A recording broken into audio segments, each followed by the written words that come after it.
Good evening and welcome. I'm going to call the regular meeting of the Nevada City Council to order. Dean, I'm calling it to order. My apologies. Today is Wednesday, June 10th, 2026, and it is 6:30 p.m. And let's have our friend Gary read the Nissan on Tribe recognition. There you go. I'll do it again, but we're getting in a run here. You do it well. Trying to work for, always remember that the award for competency is more work. We acknowledge that the Nissan people are still here among us today, though nearly invisible. We understand that we're on Nisenan land that was never ceded, and the original tribal families have yet to recover from the near genocide of their people. As a resident or visitor in Nisenan land, we support the Nevada City Rancheria Nisenan tribe in efforts to stabilize their people, as well as their campaign to restore federal recognition. Thank you, Gary. Lou, would you like to lead us in the Pledge of Allegiance? Sure. Please join me in our pledge. I pledge allegiance to the flag of the United States of America and to the republic for which it stands, one nation, under God, indivisible, with liberty and justice for all. Thank you, Lou. I'll ask you to do that one more time, probably in about 2 weeks. Yeah, right. One last time. Madam Deputy City Clerk, roll call, please. Councilmember Peterson? Yes. Councilmember Fleming? Here. Councilmember Fernandez is absent. Vice Mayor Sisi? Here. Mayor Klein? I'm here as well. Thanks, Amber. We'll adopt the agenda. Council, it's time for any agenda modifications. Would you like to make any additional changes to the agenda, pull consent items, or do we have any recusals to announce? I move that we approve the agenda as written. Second. I have a motion by Gary, second by Lou. Those in favor? Aye. Aye.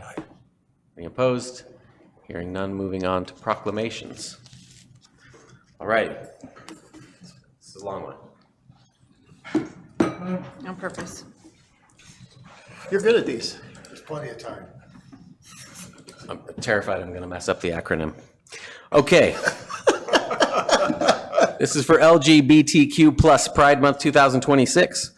Whereas on January 26, 2022, the City Council of the City of Nevada City proclaimed every June as LGBTQ plus Pride Month, and on May 24th, 2023, formally established that commitment through resolution number 2023-23. And whereas Nevada City has long embraced creativity, individuality, and the freedom of people to live authentically, recognizing that diversity strengthens our community and contributes to its cultural, civic, and economic vitality. And whereas the City Council honors the history of the LGBTQ plus rights movement and recognizes the resilience, contributions, and achievements of LGBTQ plus individuals who have helped shape our nation, our state, and our community. And whereas the City of Nevada City, through its strategic plan, is committed to embracing and promoting diversity and fostering a safe, just, equitable, and inclusive community where all people are welcomed, respected, and valued. And whereas education, visibility, and community engagement are essential to reducing prejudice, fostering understanding, and ensuring that all members of our community feel a sense of belonging. And whereas on June 1st, 2026, Nevada City proudly celebrated its 6th annual Pride Flag raising ceremony, bringing together residents, businesses, community leaders, families, youth, and allies in a public affirmation of inclusion, visibility, and support for the LGBTQ plus community. And whereas on June 1st, 2026, the city opened Layers of Place at the City Hall Art Meets the Public Champ Gallery, the city's first exhibition featuring LGBTQ plus artists celebrating the many ways identity, community, history, and belonging shape both individual lives and the character of Nevada City, with the exhibition remaining on display through September 2026. And whereas Pride Month is an opportunity to celebrate the diversity that enriches our community, honor the ongoing pursuit of equality, and reaffirm our commitment to ensuring Nevada City remains a place where all people can live openly, safely, and authentically. And whereas the city recognizes that LGBTQ plus individuals, particularly transgender, non-binary, and gender-expansive people, continue to face discrimination and barriers to equality, and affirms its commitment to standing with the LGBTQ plus residents, families, and allies in support of dignity, respect, and equal opportunity for all. Now therefore be it resolved that the City Council of the City of Nevada City hereby proclaims June 2026 as LGBTQ+ Pride Month and encourages all residents and visitors to celebrate diversity, support inclusion, participate in community events, and continue building a welcoming and equitable community where everyone is free to be themselves and thrive. Passed and adopted on this 10th day of June 2026. Here, here.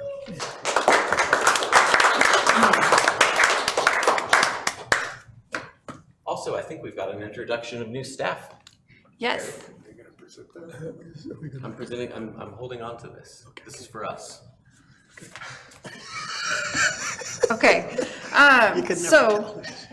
Introduction of new staff. Today is my 100th day. Yay! And you haven't run screaming to No, the I hill. love it. I love it. So I just kind of wanted to give an overall update on staff, use this opportunity to do a couple of introductions. I've had a chance to evaluate the team, listen to what the team's looking for. The team has implemented a lot of new technology, and they're doing that on top of their everyday work. And so when you ask teams to do that, then it prolongs the implementation period, and then you're stuck in this space where you're still implementing, you're doing a lot of technology as you build efficiencies and processes. So I feel like I've heard a lot about needing to build the processes, improve processes, things like that.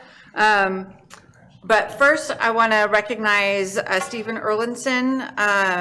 And this is, Stephen has been with the city for 3 years. He's the architect of our budget.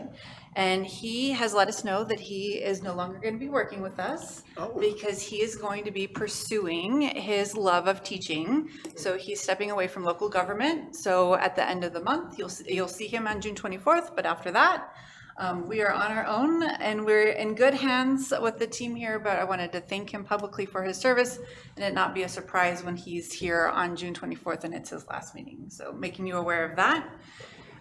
Second, again, looking to bring in some subject matter expertise where warranted and be a little laser focused. We're bringing in a retired Inuit. Her name is Connie Cochran. She's helping with public records requests and communications as needed. So very limited budget impacts, but also high value in terms of wrapping her arms around the team when they need it and being a resource when required and adding extra staff as needed. So very limited, remote, but highly technical subject matter expert, lots of experience. So we're excited to bring her on as well. And then finally, I feel very lucky to have captured and recruited or gotten Courtney Christie, our new assistant city manager, to come up here for a year and help us with our internal services and support. Courtney most recently is from the city of Stockton. Her focus has always been internal services and operations, as well as compliance. So really making sure teams have what they need to be able to do their jobs efficiently, help build the team up, and make sure we're checking all those boxes from a regulatory compliance side as well. So she'll be focused internally, which will help me be able to focus externally on economic development and growth. So she's with us for a year for now. Hopefully I could get her to stay longer, but for a year for now, as we really shore up the team from the internal operations side. So we have to be nice. Well, I mean, it would be helpful, but if it's not in your nature. No, it mostly is. I'm just kidding. So that is it. Thanks, Carrie. Welcome, Courtney. Yeah. And are we getting Stephen some flowers or something? We're doing something wonderful for him for June 24th. We're gonna pass a budget. How nice of us. All right, thanks, Carrie. And Steven's on the line too, so, Hi, Steve. I can hear us. so. You like flowers? Good evening, council. There he is. All right. Moving on to public comment. Government Code Section 54954.3 provides that any member of the public may address the city council on any matter not on the agenda that is within the subject matter jurisdiction of the city. The Brown Act, with limited exceptions, does not allow the council or staff to discuss issues brought forth under public comment, and the council cannot take action on non-agenda items. Concerns may be referred to staff or placed on a future agenda. Please note that comments from the public will also be taken on the consent calendar and each agenda item at the time it is heard. Having said all that, do we have any public comment on items not on the agenda? Need some clarification. Please approach the microphone. So he wanted to. I'm looking at Carrie kind of confused because but this is great. Okay. So thank you, Mayor Klein. Great job on that very long proclamation. And Vice Mayor Cece, council members, city staff, community members, and friends. My name is Rick Partridge. I'm honored to be here tonight representing Nevada County Pride. Thank you, as you mentioned, for this 6th annual Pride Proclamation and for the opportunity to briefly speak about the important work that Nevada County Pride does in the community that we all call home. I come here tonight with joy in my heart and gratitude for the unwavering support that Nevada City has given the queer community the past 6 years, and most importantly, the past 10 days. As you mentioned, the Pride flag went up on City Hall. The Queer Art Show opened in the gallery just behind me, and the history-making First Nevada City Pride Parade last Saturday, led by a group of community volunteers and a vision from Daniela Fernandez, who is not here to get my accolades tonight, but I'm sure you have all congratulated her. Nevada County Pride is an all-volunteer nonprofit serving queer people and allies throughout Western Nevada County. Through our community events, education, outreach, and advocacy, we work to create spaces where people, queer people, feel seen, safe, connected, and valued. And one of the most important things we do, like we have for these 3 events the last 10 days, is show up visibly in our community. Because visibility sends a powerful message that you belong here. Nevada County Pride began more than 40 years ago with a small gathering of gay men in private homes at a time when visibility carried risk, like losing your job, losing your family, things like that. But even then, 40 years ago, the community understood something essential, that having this community saves lives. Since then, we have expanded our events, strengthened our partnerships across the county, achieved our nonprofit status, which we were super excited about it, and helped inspire Pride proclamations in Grass Valley 2 years ago and Nevada County 2 years ago, this year, 2 years ago. Each step forward strengthens the message that queer people are a valued part of our county. Our vision is a county where every queer person feels safe, respected, connected, and proud. And that vision, as you mentioned in your proclamation, matters deeply right now. Across the country, queer people, especially our transgender and non-binary youth, are facing increasing hostility and isolation. In moments like this, that community matters. Each affirming event, welcoming conversation, and visible act tells someone that you are not alone. We also dream of one day creating a dedicated LGBTQ+ community center here in Nevada County. Our 501c3 status was our first step in doing that. Throughout June, we are conducting a community survey. I hope you will visit our website, nevadacountypride.org, and please take the survey. It's for everyone in the LGBTQIA+ LMNOP alphabet. So allies in particular are encouraged. I've asked Amber to hand these out to you. I want to just finalize with a couple of things that are still coming up. You've got some save the date postcards for our Pride Family Festival coming up at the end of the month. You've got other events that are happening between now and then, including our queer movie night right next door on Sunday at the Onyx Theater downtown at the Nevada Theater. And the one you already know about because you've walked through it every day for the last 10 days, the satellite exhibit for Satellite Glow here behind us, but this Friday is the grand opening of the bigger exhibit, which includes the history as well as showcasing queer artists in our community. The reception starts at 4:30 at the Root Center.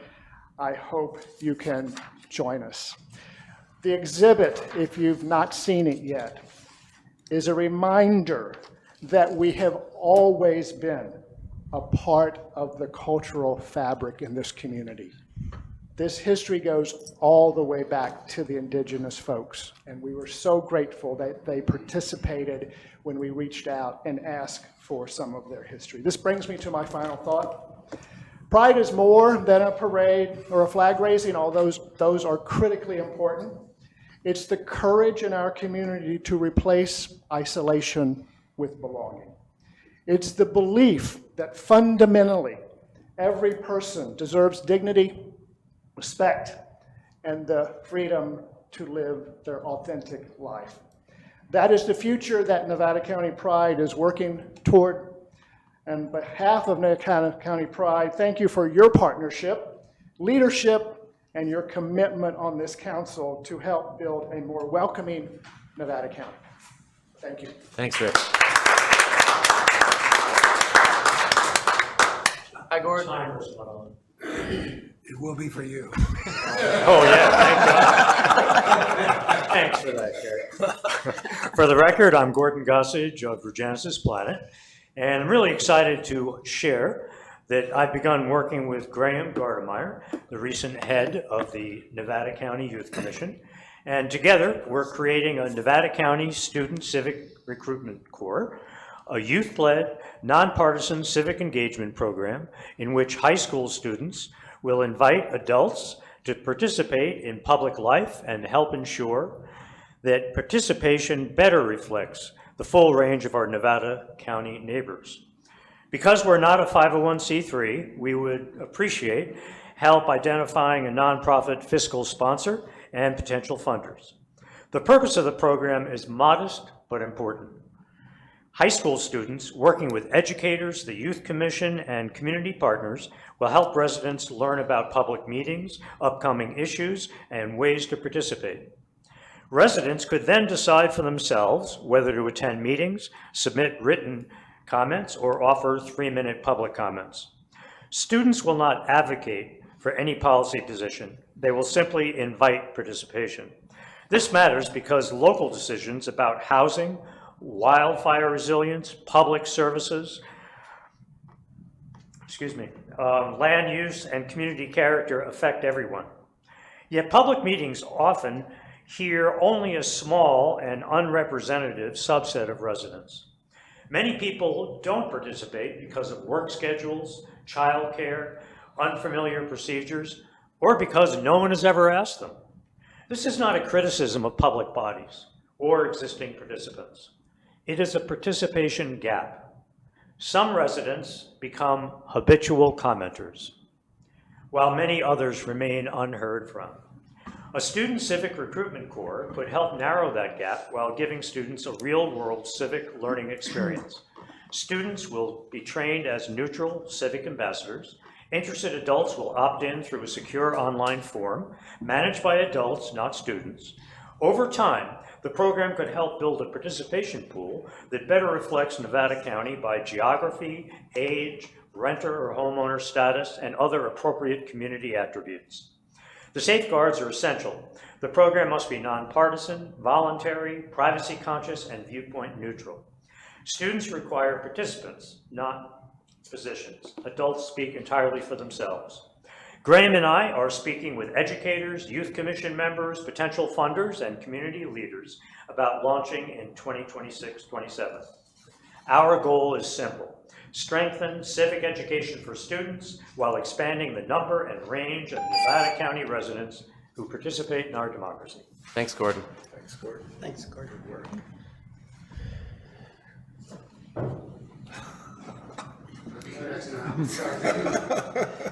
Our new Hi, John. superintendent. Good evening. Good evening. Hello. Can you hear me okay? Yeah? Yeah. Yeah. All right.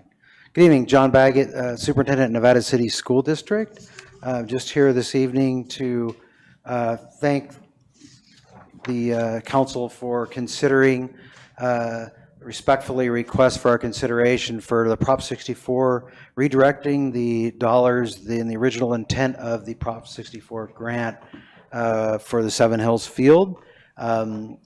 We've worked on the project quite a bit in the last month or so, looking at the field to have a bathrooms, restrooms, a snack shack, and finish out the baseball fields.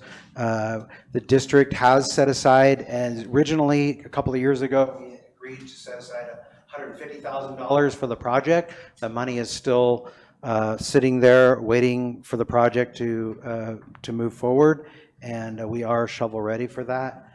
We've done considerable work on making sure that it's ready, as well as the snack shack, the baseball fields, of course, ADA accessibility, and enhanced recreation for the community space.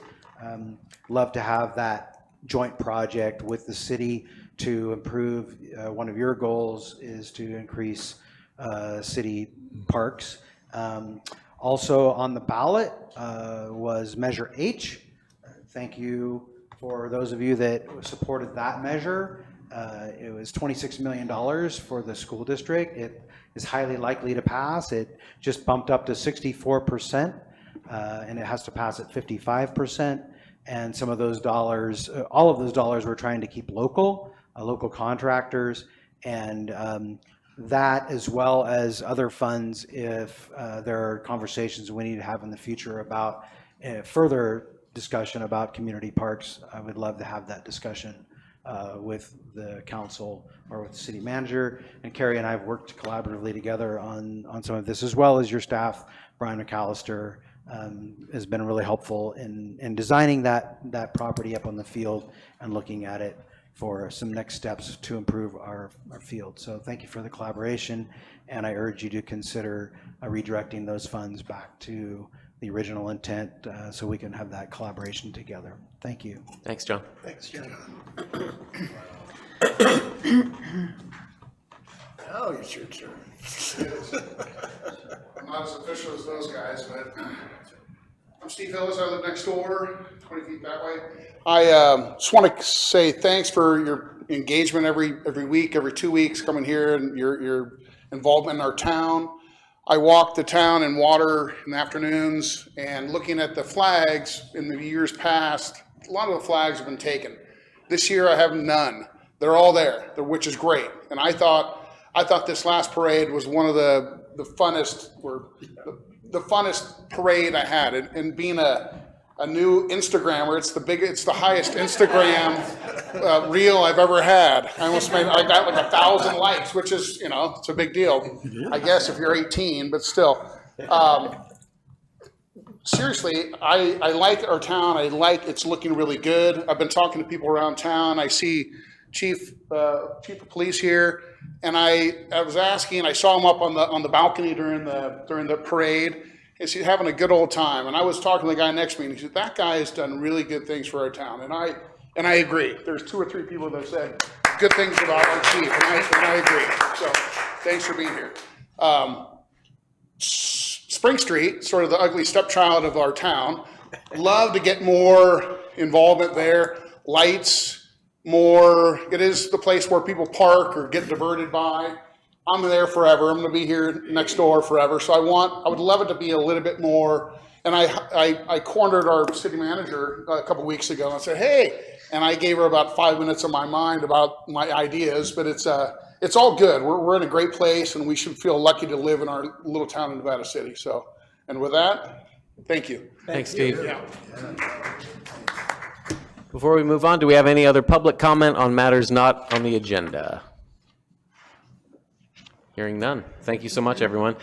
All items listed under the consent agenda are considered to be routine in nature and will be approved by one motion. There will be no separate discussion of these items. Before we take action on the consent calendar, we will hear any public comment on consent calendar items only. Do we have any public comment on a consent item? There's some movement, but not in this direction. I'm looking for a motion and a second to approve the consent calendar. I move that we approve the consent calendar. A second. I Motion from Lou, second from Gary. Let's have a roll call vote. Councilmember Peterson? Yes. Councilmember Fleming? Here. Vice, Yes. Vice Mayor Sisi? Yes. Mayor Klein? Yes. Mayor, I have an emergency. I have to run out and catch Pepper really quick to give her these keys. I'll be right back. Okay. For those listening at home, I think he said keys, but it sounded like skis.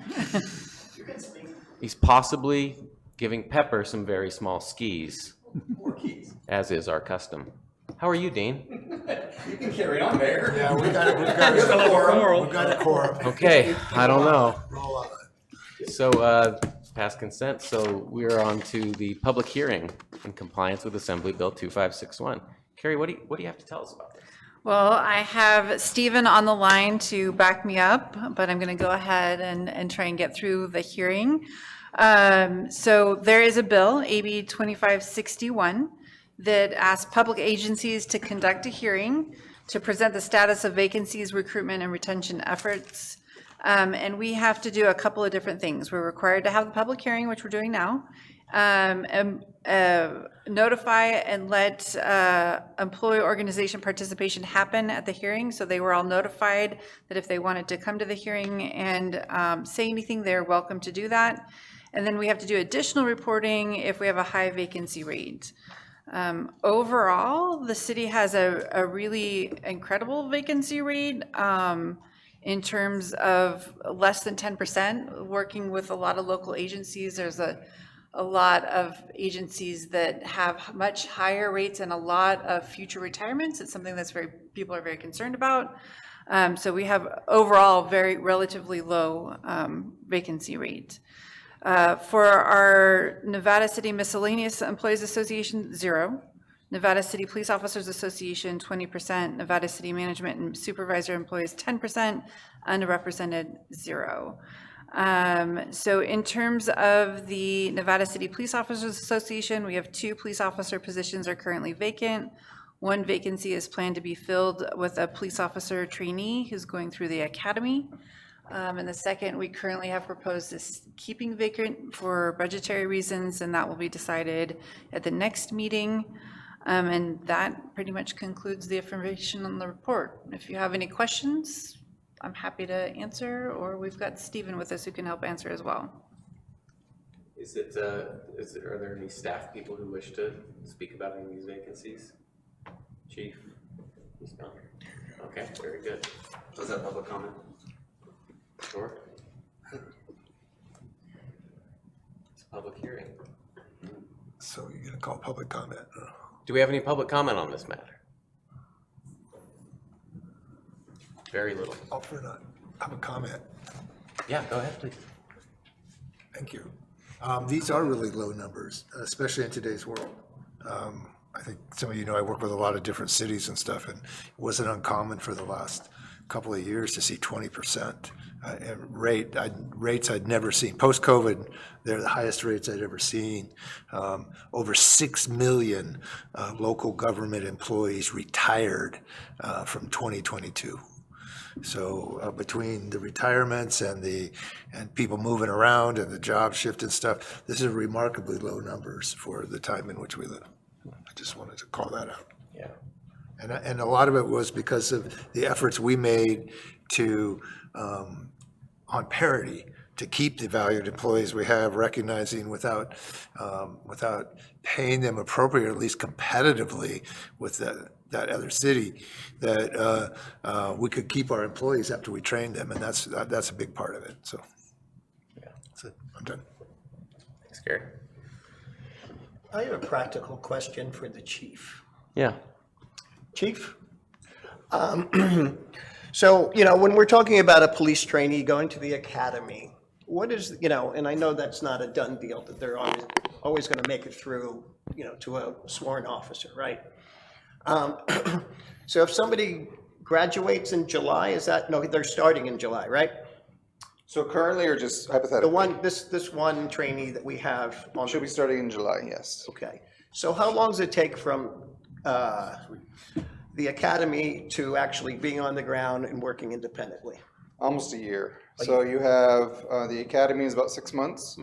And obviously during any of that time, it is an investment. It's more, not even so much for me as a financial investment as a trust and a investment in your space, because you are trusting that this person that you have so much time into, because we're keeping a vacant spot for this individual, is going to make it through the 6 months of the academy.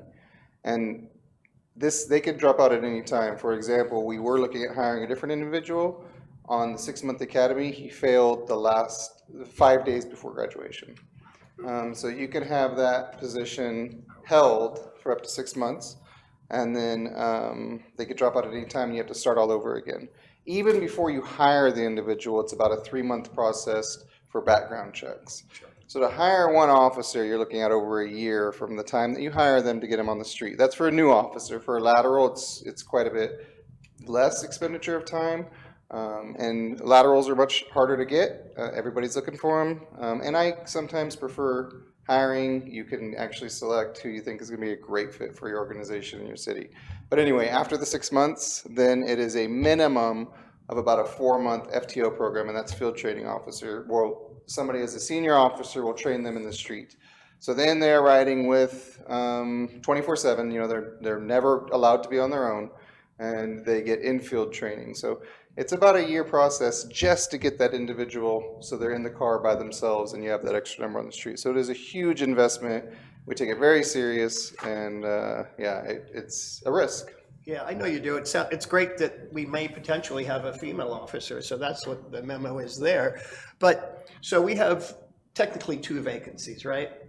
How is that affecting coverage? And are we doing more overtime? Is there any gaps in service? You know, I mean, we were talking recently about being fully staffed for the first time in recent memory, so. Yeah, and we were fully staffed for a long time. And I would say probably the biggest Achilles heel for a small agency such as ours is when you lose just 1 or 2 bodies. You feel it very much. And we had 2 individuals that left. One we can't really talk about. One of them took another position, and they just happened to coincide at about the same time. So with the 2 vacancies right now, it is stressful for the department. However, there is no gap in services. We are able to cover everything. With overtime can be depending on the week, let's say. One thing that we started since I've been here and was, I think, a big proponent of the council and everybody was, we were quite a bit behind on training. So POST, which is Police Officer Standard and Training, is California police officers are some of the best trained officers in the United States. But that only counts if you actually go to the training. And our department had not been going to the training a lot, as much as they probably should. We've really increased that. I think now we're probably some of the best trained in the county for sure, if not further. I'm hesitant to stop doing that training. We are slowing it down as much as possible, and trying to send just 1 officer at a time as opposed to 2. But when we do have officers at training, which is probably the biggest hurdle right now, then we do have some officers that are getting quite a bit of overtime to cover the other shifts. We're very aware how taxing that is, and we're monitoring it. It can be stressful for the guys, but I do want to stress for the community, there is no gap in service whatsoever. We can be a little bit thinner, but our response time is still pretty much the same, which is under, I'd have to look at the average, but it's under 3 minutes, I think, response time. So we're still responding very rapidly to all calls for service. Our sergeants are covering some of the calls. Our lieutenant's covering as much as he can some of the calls. And if need be, I guess I'll be covering some of the calls if I remember how to do it. But it's like riding a bike, right? I figure I probably will still remember. I would guess. But, and then what is the goal for the next position? Are you recruiting for that now? Are we trying to fill it, or is that going to stay unfilled through the budget? That will be determined by the council at the next council meeting. Yeah. Well, you know, I mean, the reason I asked this, and same with the admin position, because, you know, you just don't want to make sure that, you know, we're saving some money on the budget at what expense, right? You know, is it an expense on staff? Is there more overtime? Are things not being covered? So I just wanted to sort of put that out there, that while we're doing this, you know, budget adjustment based on vacancies, that there's real impact for those vacancies. And we touched on that last time, but I just wanted to highlight it again. And if I could, because I could answer that too a little bit on that last position that's frozen. I feel comfortable with that right now. I've had many talks with the city manager on it. know it is taxing, but obviously we are covering per shift. And I made the decision on the one that we did hire to hire a new hire that I knew was going to take a substantial amount of time.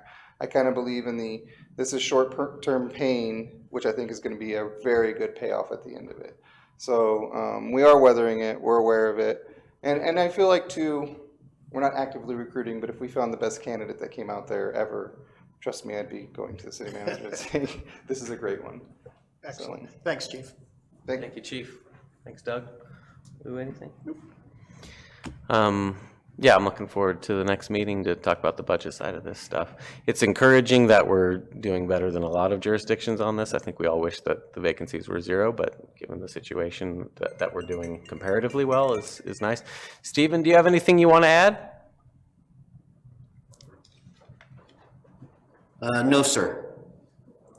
But look at you. There you are. There he is. Hi, Steve. All right. Anything else? Dean, would you like me to close the public hearing? You're running the meeting, sir. Yeah, I'm just seeing if you'd like that. That'd be a good start. Well, okay, for Dean, I'm going to close the public hearing then. That's closed. Close. Thanks, Carrie. And I can't believe it's only been 3 hours, but here we are, reports and future agenda items. I don't have anything tonight. Okay. Fellas? I'll be attending the fresh drinking water meeting tomorrow, virtually. They tend to be long and with a little bit of information in them, so I'm gonna try and stick to the whole 90 minutes to glean whatever I can in preparation for my last city council meeting. As a city council member. As a city council member. Free at Public last. comment every week.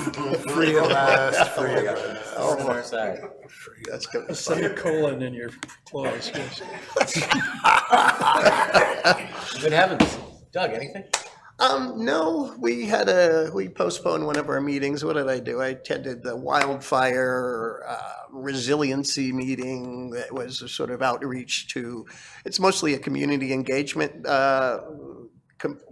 meeting that talks to a lot of Firewise communities, helps people moving along. It was really well done. And, it was really good to hear from a lot of the public about what their challenges were, what their successes were. It was really nice the way Alex was running the meeting at one point, and she was, they connected people with resources in the room. So I thought it was very effective. It wasn't one of the bigger, county city meetings. It was, but there's a lot of fire folks there, a lot of county staff as well. Awesome. Yeah. Thanks. Oh, I had a footnote. Yeah. Also, following the parade on Saturday was the first Pride Cabaret, which played to a sold-out audience at the Nevada Theater. Really good event. Did you present? I did. I was part of the cabaret. I was the less interesting part, but I was part. Thank you, Lou, for doing that. Let's see. Working a lot with Pioneer Energy these days. They're getting ready to double in size, and they're so I got myself on the governance committee because now they have to figure out how to run board meetings for 25 people. And I don't think you can do that, actually. Any rate, so I'm working on that with them and pretty active there, but it's going well. They just let $1.5 billion in prepaid energy bonds that were bought by Alphabet. And there was a big article in Bloomberg because Alphabet entered the municipal bond market for the first time, which everybody's excited and nervous about. But this activity allows Pioneer to profit from energy that's already been purchased to offset the costs that PG&E keep trying to layer in on the community aggregate power thing. So an interesting move, but a good one. And I kept telling them, I can sell anything, but first you have to sell me, and you better explain this to me because I've done some municipal bonds, but this has a lot of zeros in there. First thing they said, it's just the same, it's just more zeros, right? So anyway, a good move and a lot of good thinking going on there. I also attended the Pride Parade, and I gotta say that I haven't seen that many out-of-town people since Victorian Christmas. And Daniela and I had lunch over on Commercial Street on Friday, and we started to notice the tourism increase, and it was huge. And so I love it. It was a lot of fun. It was the most colorful parade you'll ever see in Nevada City. Put Mardi Gras, which is supposed to be colorful, to seem rather dim in comparison. So it was a lot of fun, but I just, we always have to think in multiple dimensions on this. And I always like the part about Nevada City, because we have many histories in Nevada City, and this is absolutely one of the big histories of Nevada City. And we'll be getting into more of those histories in the next year as we go forward. But it was just a fantastic event, and the economic benefit was clearly there, with a lot of folks coming into town. And this was the first one, and you could just sense that this thing's going to really grow. So it was wonderful, well organized, and a lot of fun. So let's leave it at that. Halftime on the NBA program, halftime at the NBA playoffs now. What's the score? 79-42 Spurs. No. Missing some action there. Hey, right, I'm done. Thank you, Gary. I sadly had to miss the Pride Parade. I absorbed every photo and video I could find online, and it looked amazing. I was asked to sing at the wedding of Lynn from the Chamber. Oh, really? So I did so. Oh, wow. That was a very sweet event, a beautiful wedding, a beautiful ceremony. I was honored to be asked to sing there. I will be at the second Pride Parade, unless Lynn does like a vow renewal thing, and I'll find out very annoying. Ave Maria or something? No, she wanted me to sing one of my songs, so I knew all the words. I was just confused. Also, just so you know, the first half hour or so of our last meeting has been viewed tens of thousands of times. I saw that. Between YouTube and Instagram. Strangely, that's fun. People like it when you celebrate positive things. Yeah, good, nice work there. So I think That that's was nice. To great. Gary's point about the Pride Parade, when we make our city more welcoming, people feel welcome and they actually show up, and And they spend money it's not a bad thing. and have a good time. And feel welcome. Yeah, and feel welcome. I saw that like on 5 different platforms on Instagram. It was everywhere. Yeah, nice to get in the San Francisco Chronicle for something positive. So anyhow, thanks everybody. Short meeting. Do I have a motion? Just short meeting this time, but next time will be long, so Yep. just be aware. Okay, Bring snacks. Turkey dinner. thanks, Brace Gary. ourselves. Well, Lou will bring dinner. We'll see what he's eating. Yeah, what are you bringing for us to eat at your last meeting? You should bring a spread for everybody. Do I have a Now you motion? got me thinking. I move we adjourn. I'll second that. We have a motion from Gary and a second from Doug. Thanks for being here, everybody. Good night.